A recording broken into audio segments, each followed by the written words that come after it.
Hello everyone, I am Neha and welcome back to my channel. In this video we will talk about learning disability. ये जो topic है ये MPCE 023 का है, interventions इन counselling. So basically ये जो unit है वो है काउंसलिंग चिल्ड्रन. इसमें बहुत सारे डेवलपमेंट प्रॉब्लम ऑफ चिल्ड्रन के बारे में डिस्कस किया गया है एंड किस तरीके से उस प्रॉब्लम को हैंडल किया जाए through various measures and counselling, उसके बारे में भी डिस्कस किया गया है. ठीक है, तो उसी में से एक लर्निंग डिसेबिलिटी है. तो इस वीडियो में हम लर्निंग डिसेबिलिटी होती क्या है, इसके कैजुअल फैक्टर्स क्या होते हैं, ठीक है, एंड नीच एंड कैरेक्टरिस्टिक्स क्या है लर्निंग डिसेबिलिटी की उसी को डिस्कस करेंगे. तो casual factor, nature of and characteristics of learning disability and what is learning disability, ये जो पॉइंट्स हैं आप ये ज़रूर प्रिपेयर कर लेना, एग्जाम्स में आए हुए हैं.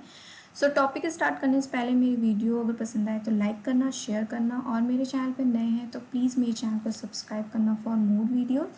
तो सबसे पहले देखते हैं लर्निंग डिसेबिलिटी होती क्या है. So learning disability is a kind of disorder जहाँ पर इनएडिक्वेट डेवलपमेंट होते हैं, may be manifested in language, speech, math और इन मोटर स्किल्स एरिया.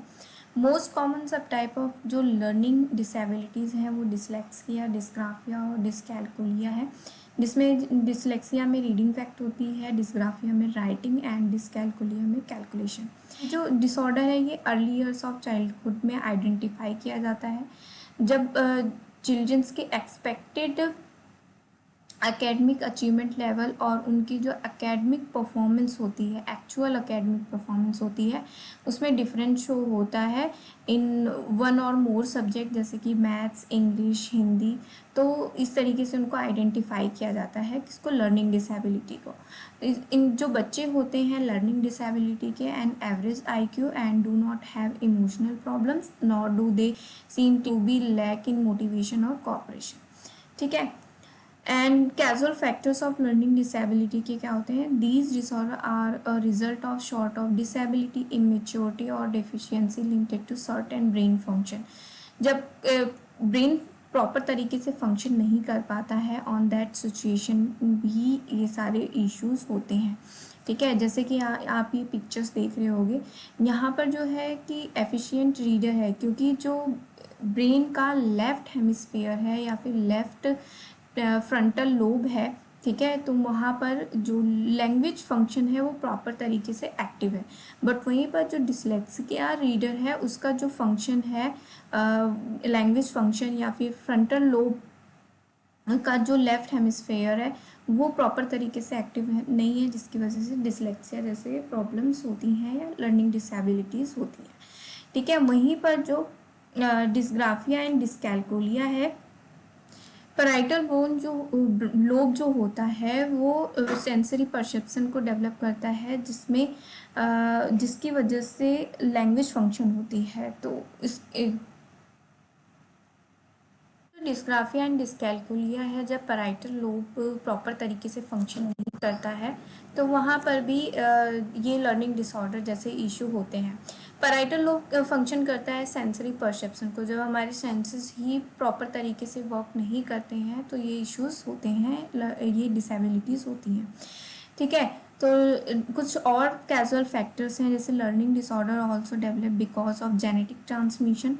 ठीक है, due to certain basic psychological process within the individual, जैसे कि अभी हमने सेंसरी परसेप्शन की बात की जो पैराइटल लोब में होता है. ठीक है, जब सेंसेस के थ्रू ही हमारे क्या होते हैं जो इंफॉर्मेशन प्रोसेस होती है.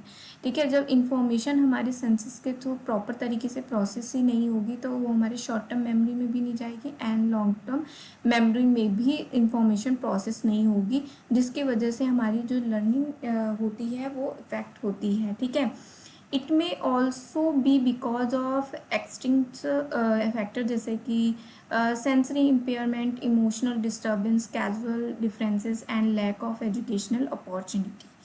ठीक है, तो ये कैजुअल फैक्टर्स थे. और भी कुछ फैक्टर्स हैं जैसे कि illness during birth and after birth may cause a learning disability and other factors होते हैं, कुड बी ड्रग और alcohol consumption during pregnancy, physical trauma हो सकता है, poor growth in uterus, low birth weight and premature और प्रोनोलॉज labour जो होते हैं वो भी कॉज होते हैं लर्निंग डिसेबिलिटी के।